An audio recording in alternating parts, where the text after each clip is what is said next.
An investigator from the Special Investigations Department of the Ability Management Bureau was on Han Sung-hyun's doorstep to ask a few questions. From the weary look on his face, it was clear that he was not in the mood to talk to anyone about anything. The investigator quickly did his checks and left with a reminder to make sure to report to the Bureau if he ever awakens any abilities. Hearing the mention of awakening left a sour taste in the cripple's mouth. This short conversation with the investigator was the first human interaction he had with an outsider in half a year. He was just glad that it was over. But at least it meant he wouldn't need to open his front door for another 6 months for the next check.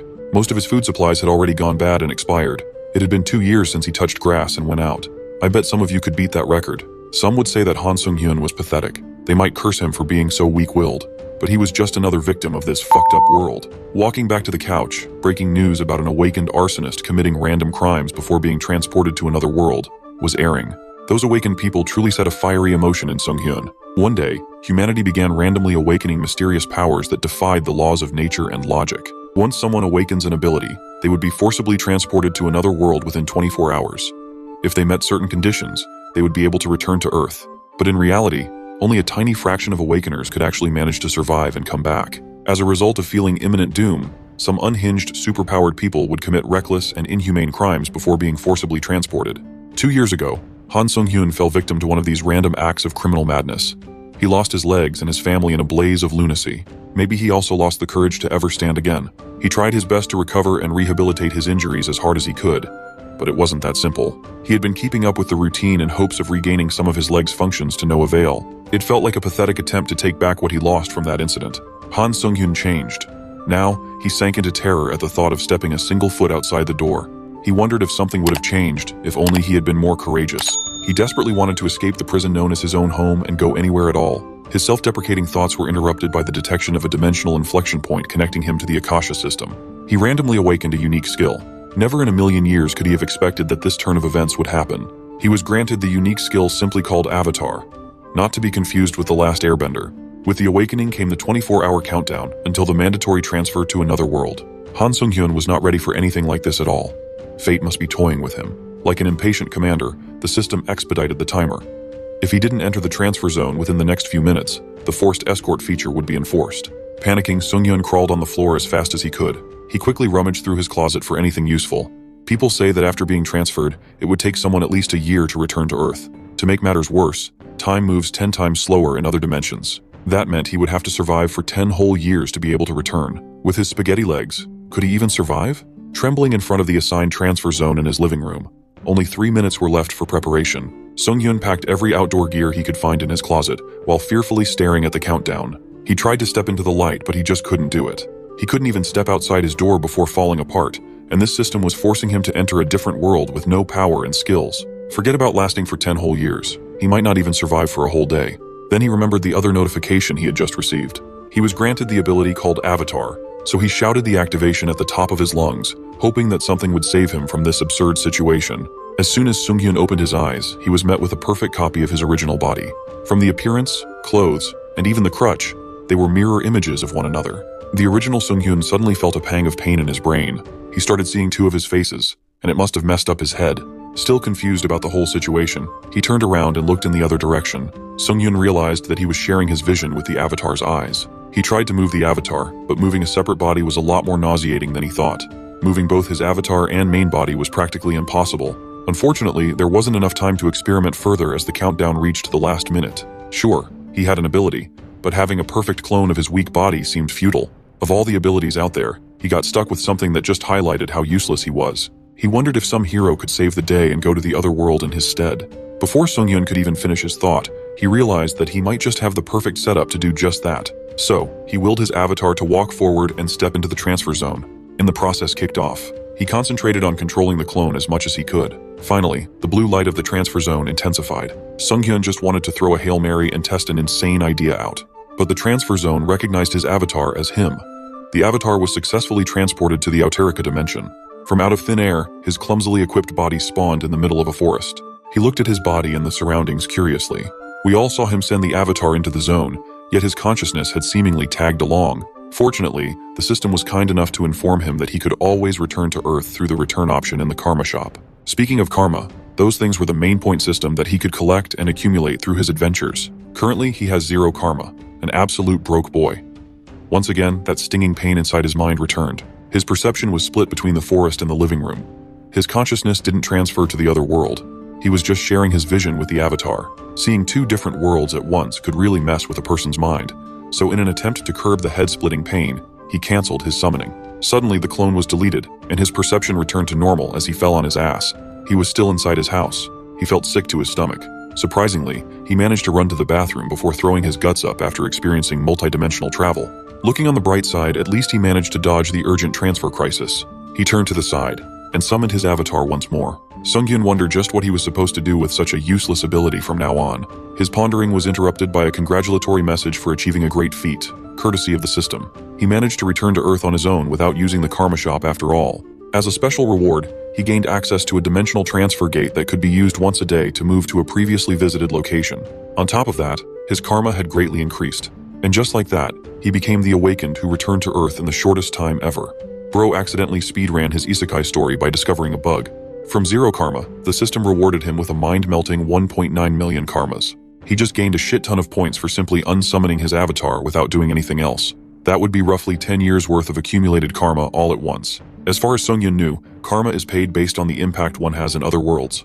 It could be gained through all kinds of things: good deeds, bad deeds, killing people, working hard, practically everything. Accumulating karma was the main way to strengthen one's skills and even return to Earth.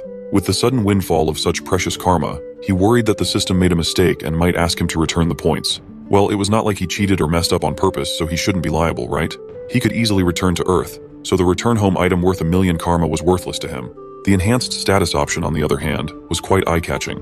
Under stamina, he found an enhanced recovery power option worth 10,000 karma. Since he was rich in these imaginary points now, the temptation of the word recovery was practically irresistible. He clicked on the option, and a mysterious power started flowing right into his legs. For the first time in a while, he felt life in his toes. The injury he had been trying to recover from for years started healing at a visible rate. To him, this injury was not merely an inconvenience. It was a wound that marked the loss of his family. The scars that he retained served as the locks that confined him to this lonely room for a long time. Now that his recovery power had surpassed the standard human level, standing up without the assistance of a crutch had become possible. Just like that, he gained a super recovery skill. By nighttime, he had already gotten used to using his legs again. They even got ridiculously strong, stronger than before the incident.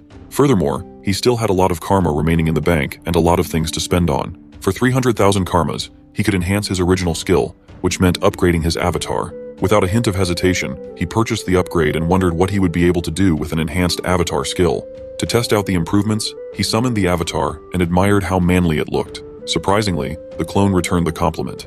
With the enhanced skill, he could now split his consciousness into two, allowing him to move freely without any problems. Sunghyun also obtained a new skill through the enhancement. It was called Mind Hub. It was a skill that filtered out stimuli and emotions, accepting only the information and sensations he wanted to accept.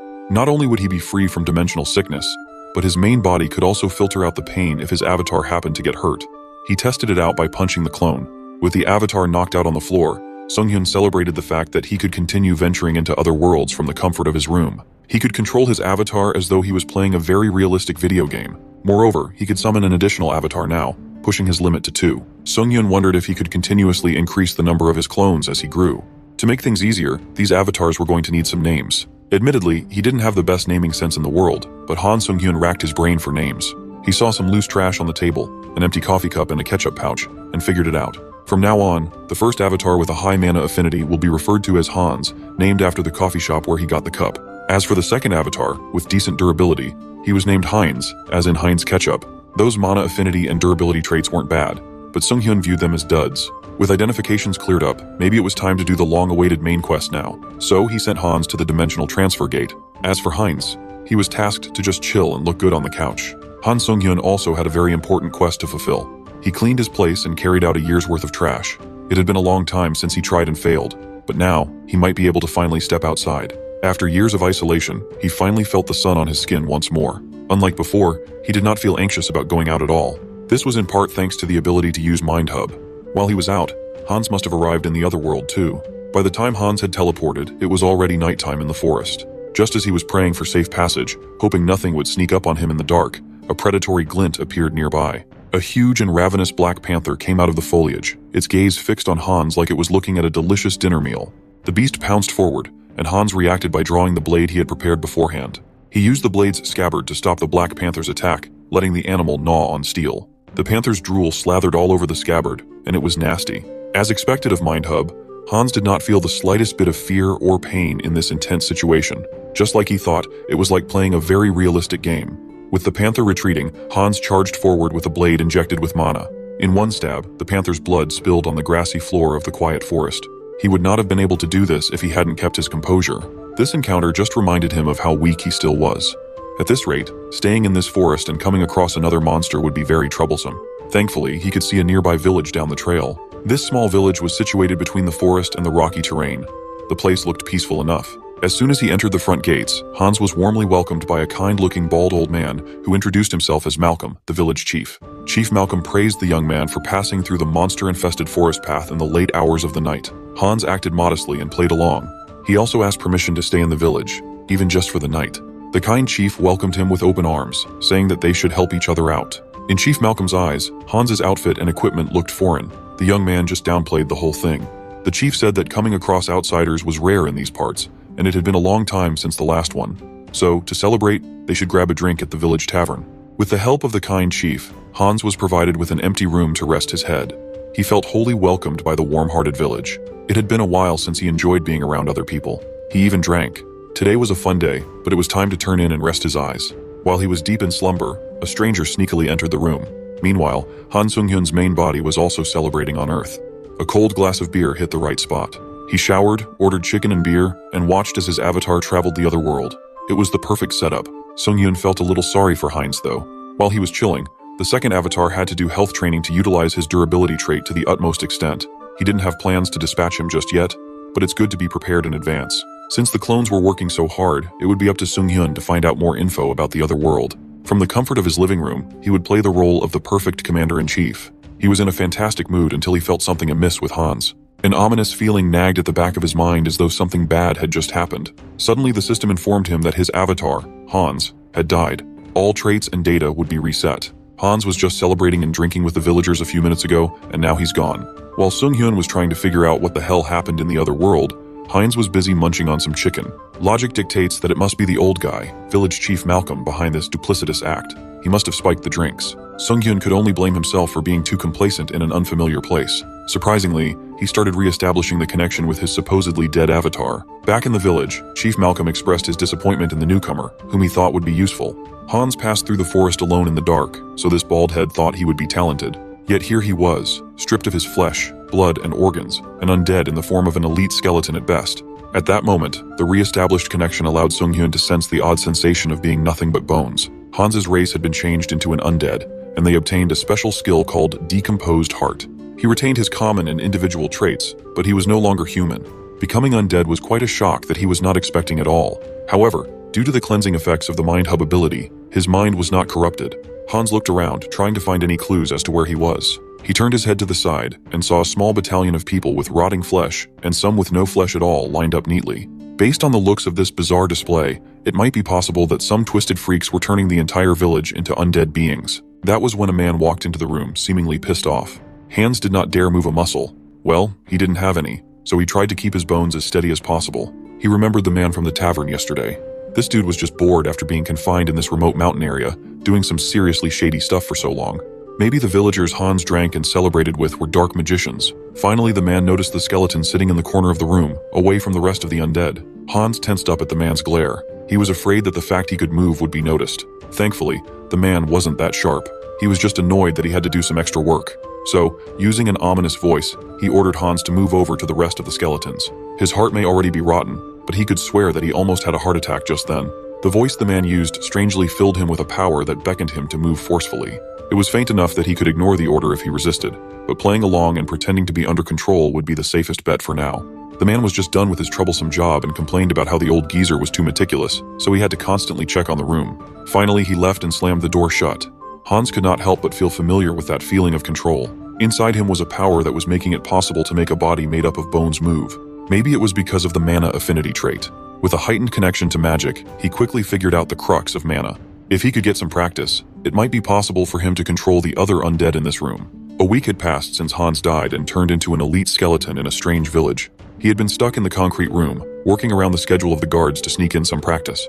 Hans was trying to use his natural affinity with mana to command the other undead stuck with him. Today was the day that he managed to make some significant progress in his trial and error approach. He managed to make another skeleton move its lifeless body, standing up clumsily. He was finally making some progress. It took his full concentration to get one to move according to his will, but it was still too unrefined.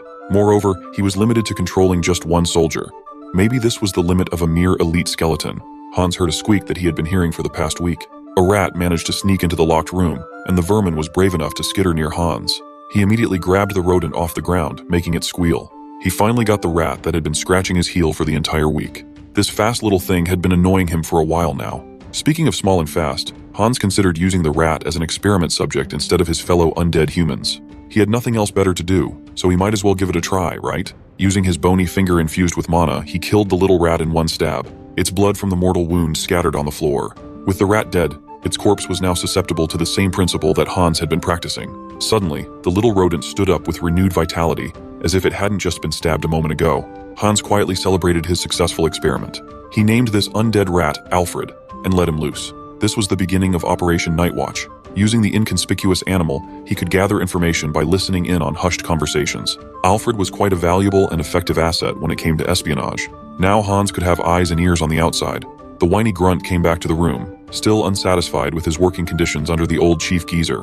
Hans could see the grunt fiddling with another locked room, possibly a warehouse of some sort. Curious, he pondered whether he should send Alfred the rat inside to investigate. He wanted more information, but a thick dark energy was preventing him from even walking near the doorway. Even with Mana Hub neutralizing his emotions, he could still instinctively feel the terror inside this mysterious location. Every one of his senses was telling him that it would be too dangerous to approach any closer. And so, he just waited for the grunt to get out, and listened in on a conversation between grunts regarding some sort of ripening process. Each grunt working under the village chief dreaded that ominous item inside the mysterious room. They called it the fragment of the immortal king. The village may look normal at first glance, but it was filled with guards watching every side. They'd also set traps in every building, even though only fools would dare sneak into this forsaken place. Alfred skittered away after obtaining some valuable info just by eavesdropping. Now he knew about the existence of this fragment of the immortal king.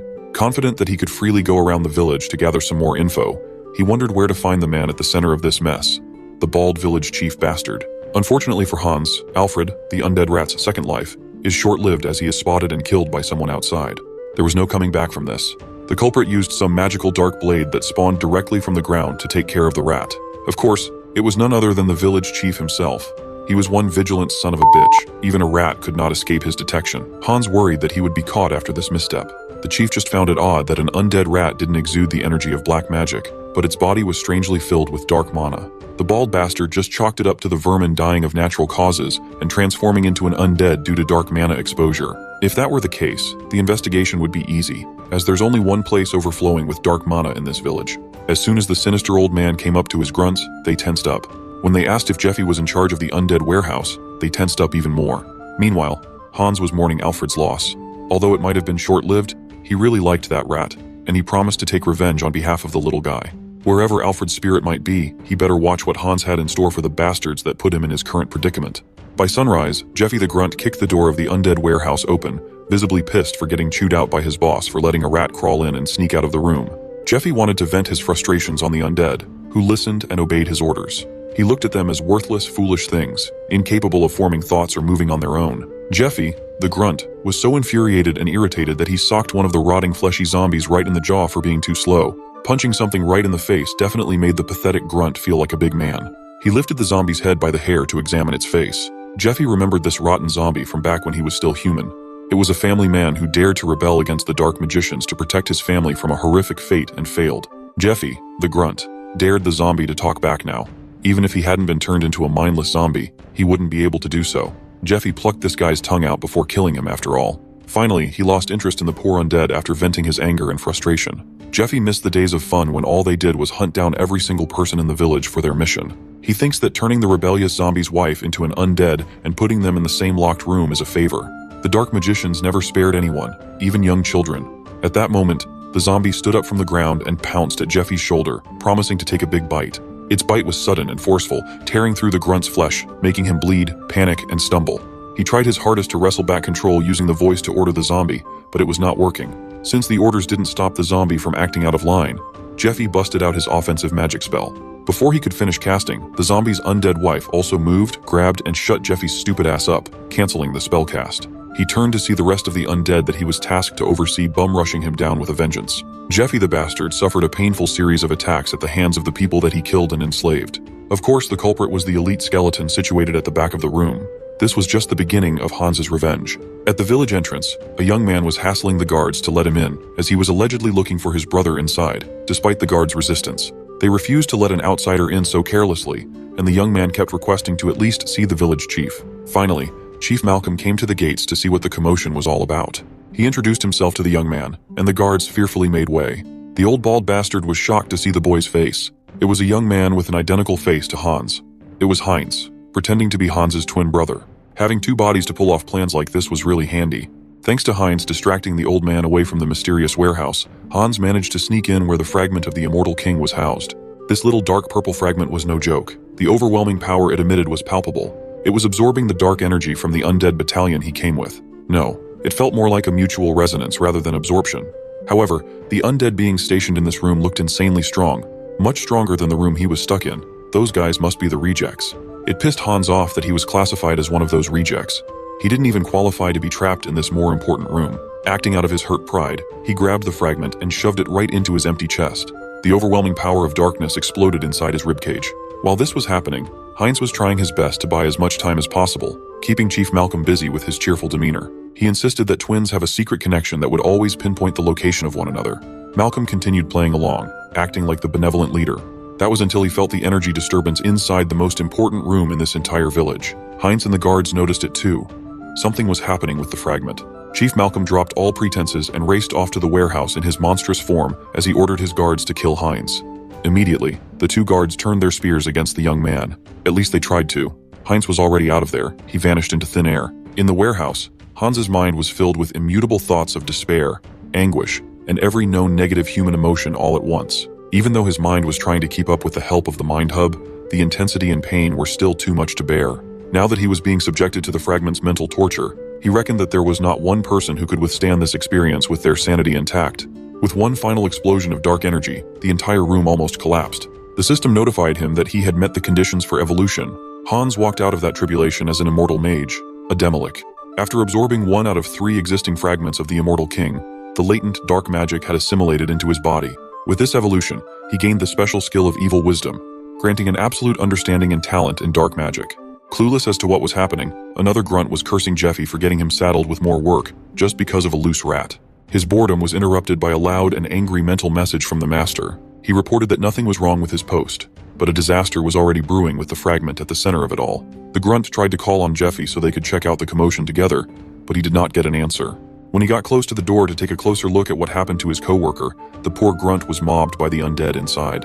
Behind them was Hans, a Demilic with the ability to speak the human tongue and have his own free will. He stared at the grunt menacingly. It was about time to break out. The poor grunt used his magic in an attempt to drive the eager zombies away. The door eventually gave out, opening a cascade of undead monsters moving according to Hans's will. He continued talking to the grunt, freaking the poor guy out. Hans could feel the difference in his power level after his evolution. A significant part of it must have been the evil wisdom he obtained. Just by looking at and sensing anything related to dark magic, he could emulate and master spells instantly. In other words, it was an absolute cheat code. The already chaotic village was plunged further into chaos when the whole warehouse blew up in a fiery explosion. Hans calmly walked out of there and made the undead army come forth under his command. He ordered them to have their revenge and not to let a single one of these dark magicians escape. They must kill every horrible human in this village. And so, the undead rebellion started, with Hans as the catalyst. He was expecting an easy sweep of the village, but some of the elite skeleton soldiers started dying off little by little. That was because Chief Malcolm had joined the fray, and he was pissed as he wielded dark magic menacingly. The gentle old man act was fully out the window now. He wanted to know what this mere skeleton did to the fragment of the Immortal King. His real name was Marcos Giocali, an elder in the Vow of Defiance. Hans cheekily asked the elder if he still remembered him from a few days ago. Thanks to this bald demon, he literally lost his heart. He just took it upon himself to pick up a new one from the warehouse. The fragment was now deeply embedded and assimilated into his undead body. The elder gnashed his teeth in anger. To think that such a lowly undead skeleton would fuse with the fragment of the Immortal King was preposterous. In his fury, the old fart busted out a gnarly spell, the Finger of Death. Why would you finger a skeleton, bro?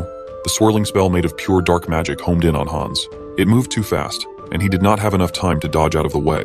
Fortunately, all it did was chop off one of his arms. It didn't even feel painful. He was just annoyed that the old fart would be so impolite and attack while he was still talking. The elder poured every resource and manpower he had for a whole year to hasten the maturation process of the fragment, so he was rightfully furious. He was so close to obtaining power stronger than anything imaginable, only for it to get snatched away by a wise-ass skeleton. The fragment was wasted on just turning an elite skeleton into a demolish. With his fury, he built a nefarious thorn of darkness made purely from dark magic. Hans just realized that putting the fragment into his body must have been like putting a high-tier enchantment on a beginner weapon. He didn't care though. In this world, he might be the only one who could make the assimilation work. He was certainly convinced that the old fart wouldn't be able to withstand the mental torture. The elder seemed fascinated with Hans's abnormal corrosion resistance, and he wanted to study his body as a test subject once all was said and done. Elder Marcos blasted a broken ectoplasm. Hans criticized the old bastard for being so corny and announcing the names of his skills when he was casting. In his heart, Hans was fighting this fight for the sake of Alfred's revenge. Not knowing who Alfred was, Elder Marcos asked if he was one of the villagers, suspecting that Hans must have infiltrated the village knowing what he was getting into. Suddenly, a potent mass of dark magic appeared on the old fart's flank. He managed to get a barrier up in time, defending against the wailing of dark energy. Elder Marcos was in a pinch, and he knew it. Hans was rapidly becoming accustomed to dark magic by the second, thanks to the power of the fragment. Believing that he couldn't afford to waste any more time while the skeleton was getting stronger, he pulled the trigger on the Pact of Destruction. Elder Marcos's men, who were trying their hardest to resist the attack of the undead, started behaving oddly in the middle of their respective battles. It started with a feeling of almost vomiting, followed by their souls and magic leaving their bodies. One by one, the dark magicians who had served under the old fart with loyalty over the years fell as their souls and magic were sucked away. Elder Marcos accumulated the souls and fashioned them into the crown of the broken. As he rested the crown on his bald head, he gained access to the resting place of the dead. This horrible boss just used the souls of his subordinates to amplify his own power. Hans might have endured the corruptive power of the fragment, but the old fart's next attack might be a different story. He shouted the long-ass name of the technique and was interrupted when he was about halfway through. All the old fart's posturing and trash talk were met with a single shot of fast-moving dark energy into the throat. He could only blame himself for having such elaborate spells. Hans almost fell asleep waiting for the whole title of the spell, so he just finished the fight in one attack.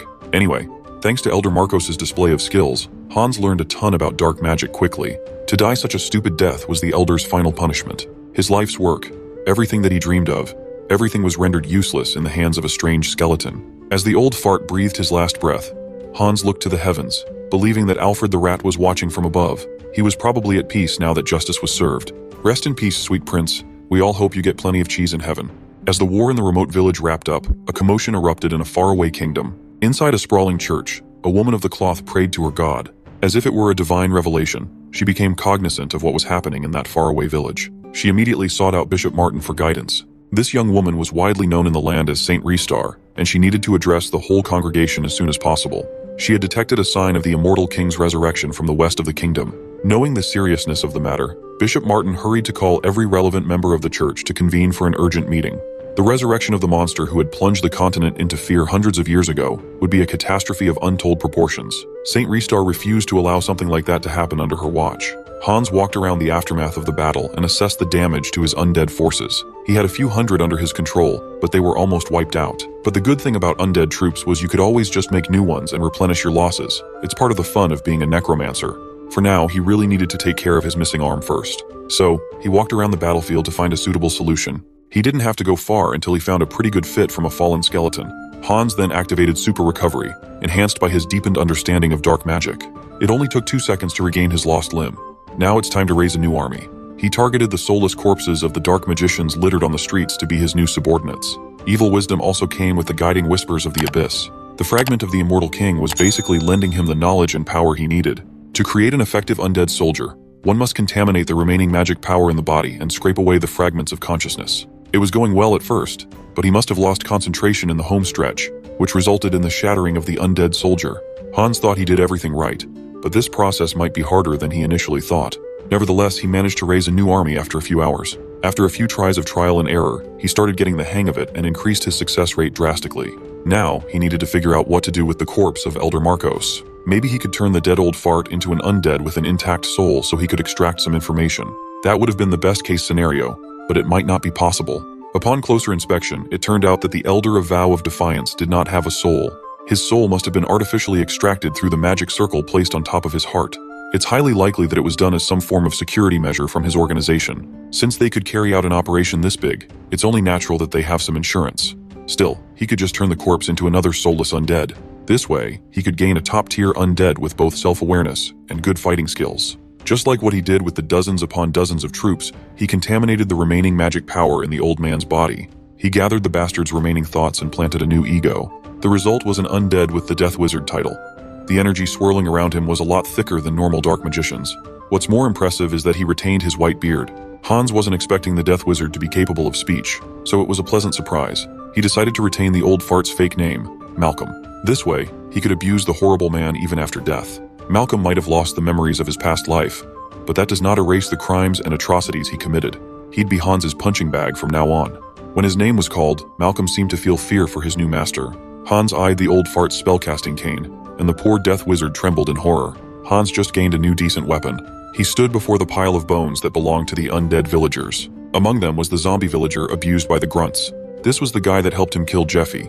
He was the catalyst for this undead revolt. The only gift he could give the villagers who had been turned into grotesque monsters was a final resting place in eternal peace with their families. Hans set the village on fire, burning it down along with its unfortunate denizens. While Hans was burning human bones, Han Sung-hyun was cleaning up plate after plate of fried chicken to bone. Curious, he looked up the current price of gold on the market.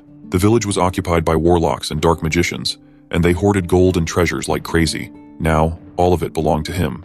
To take a detailed account of his loot, Sung-hyun summoned Hans to Earth. As soon as the Demilich appeared in his living room, the aura of death and darkness filled the place with dread. Although Hans was his clone, the latent power in this thing was way too much for the normal world. Afraid of what might happen if Hans continued existing on Earth, Sung-hyun canceled the summons. Just from feeling the deathly aura alone, he thought he was going to die. Since he had to summon Hans back to get his loot, perhaps strengthening his unique skill first could be the move. He opened the karma shop and was surprised to find that he earned about 400,000 karmas on top of the other 400,000 he hadn't spent yet. Upgrading his skill cost 300,000, so it was doable. The system explained that as his avatar skill grew, the number of clones he could have would increase. His mental strength had also exceeded the standard, so he acquired the Serenity skill.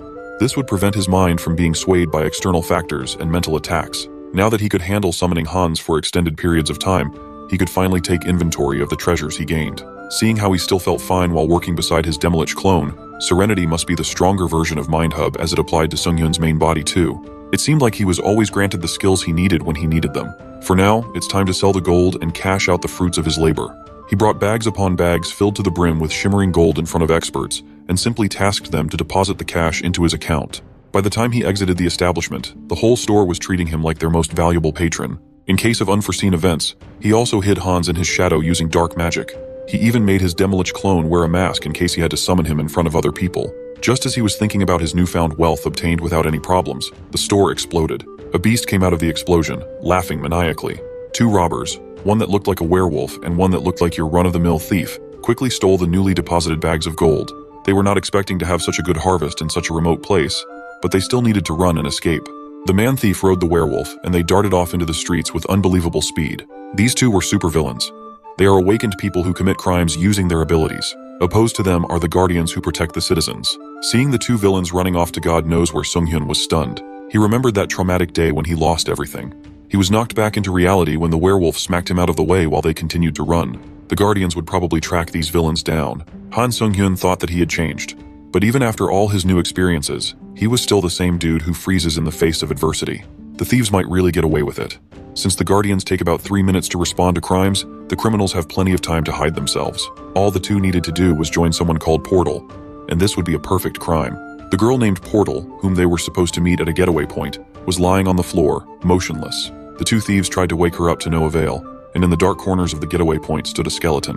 Hans walked towards the villains menacingly, emitting an aura of death around his body.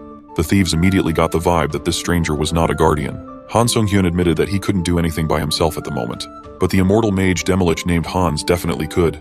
Skeleton soldiers dug their way out of the ground, shocking the villains. It was time to teach these people not to mess with overpowered clones. A team of suited-up officers rushed to the villains' getaway point after tracking them down from the robbery. The Guardians of the South Korean Returners Association had a history with the robbers. By history, I mean they'd never been able to catch them. As soon as they arrived at the site, the team leader froze at what he saw. All of the villains lay on the ground, motionless. With the Guardians lacking response time, someone had already fought and defeated the villains and disappeared. It hadn't been long, so the one who did this must still be nearby. The team leader urgently tasked his subordinates to search around for any signs of whoever neutralized the robbers. The one they were looking for, Hans, had already returned to his shadow form, rushing back to Han Sung-hyun. Sung-hyun resolved the problem without lifting a finger. Overall, today was a refreshing day for him. He even thought that relieving stress by beating up villains from time to time might be something he could get behind. The very next day, Sung-hyun's second avatar, Heinz, set out on his own journey. His destination was the nearest big town, and things seemed to be looking up. Malcolm, that old geezer, might be a duplicitous dark magician of death, but he wasn't lying about the town east of the village. Heinz entered the gate and marked the start of his official debut in the other world. But the vibe inside was far from what he was expecting. He was expecting to explore a place bustling with activity, but the town seemed oddly empty for its size. They didn't even conduct checks at the gates, nor were they interested in foreigners. Walking around, he came across some scary-looking thugs hassling a young lady in an isolated alley. They demanded 2 silver coins in 3 days, or they would do some unsavory things to the young lady. Heinz looked at this tiring cliché of city thugs exploiting a young girl and scoffed. He didn't want to meddle in this troublesome business, but he might not have a choice, as the fleeing young woman bumped into him on the way out of the alley. She repeatedly apologized for bumping into him. Heinz asked if she knew the town well. He said he didn't want to get involved in anything troublesome, but he was going to need a guide anyway. She looked up, seemingly surprised that he didn't act like a bastard. Heinz took out 2 silver coins and introduced himself as her soon-to-be employer. Looking at the pair of silver coins in his hand, her eyes lit up. They lit up even more when he proposed they should discuss the working conditions. After a cursory tour of the town, they ended up in a local inn. According to the girl, this accommodation was one of the better places to stay in town. Over the course of their initial tour, Heinz found out that the girl's name was Diana. She had been trying to earn some money to take care of her sick little brother after losing their parents. She was also on the hook for tribute money with some shady people. Today's tour earned her 2 silvers, and Heinz needed her for tomorrow as well. As soon as Heinz hit the bed, he tried to convince himself that he was just doing a good deed, even if he was getting ripped off. And so he concluded the uneventful first day of his adventure. This inn might be the best in town, but the bed was so uncomfortable that he hardly got enough sleep. He heard a girl sneezing outside and decided to look out the window to see what was going on. It turned out that Diana had been camping outside the inn, waiting for him to wake up. She might have contracted a cold from staying out for so long, but she still greeted her new boss with a smile. The sun hadn't even fully risen yet. Heinz invited her in to get some breakfast. He also asked her to just come during lunchtime instead of camping out so early in the morning. Diana was hardly listening to his words as she was focused on the food on the table. She even eyed the unfinished bread and eggs on his plate, and he let her have it as she looked hungry. Instead of eating the meal right then and there, she actually stored them in her bag. The town's name was Azanthu. It was a small territory on the western side of the Thalia kingdom. It may have looked like an ordinary medieval town, but there was just something slightly off about everything. There was an odd symbol littered all over the place. It looked like a drawing of a monster's fangs. It didn't look like it was drawn with paint, though. Diana explained that these symbols were drawn using blood. That morbid fact didn't bother Heinz too much as he tried to smell if it really was drawn with blood. Diana randomly asked if Heinz had eaten a soup containing venison for dinner last night. She could tell simply by smelling because she had an abnormally good nose. Her sense of smell was so sharp that it could even be considered a special ability. Diana explained that the morbid symbol was the emblem of an organization called Varkolak. They oversaw the roads. Just as she was about to continue sharing more information about Varkolak, Diana stopped in her tracks. She did so because she smelled something familiar from afar. Diana took another whiff of the air and confirmed her suspicion. It was the scent of freshly baked bread, a bread so good that everyone should try it if they happened to be in Azanthu.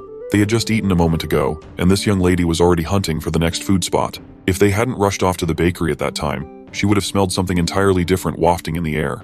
The smell of blood. A few days later, Heinz posted up at his meeting spot with Diana, but she was uncharacteristically late for their appointment today. Standing around in the open attracted some unwanted attention his way. The city thugs he saw on his first day approached him with a proposition to talk.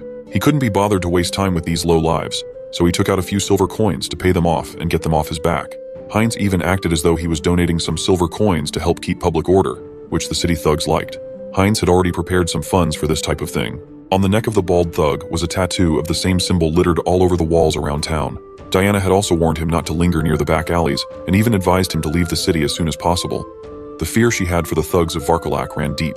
As the thugs walked away, Heinz overheard them talking about a kid they'd captured under the boss's orders. Hearing the mention of an abducted kid alarmed Heinz.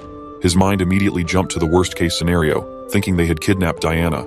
Heinz promised not to meddle in troublesome business, but he shouted at the thugs to wait up. He knew that when it came to tense situations like this, momentum was important. If it got too dangerous, he could always just cancel the summon at any time. He steeled his resolve and told the thugs he was curious about something.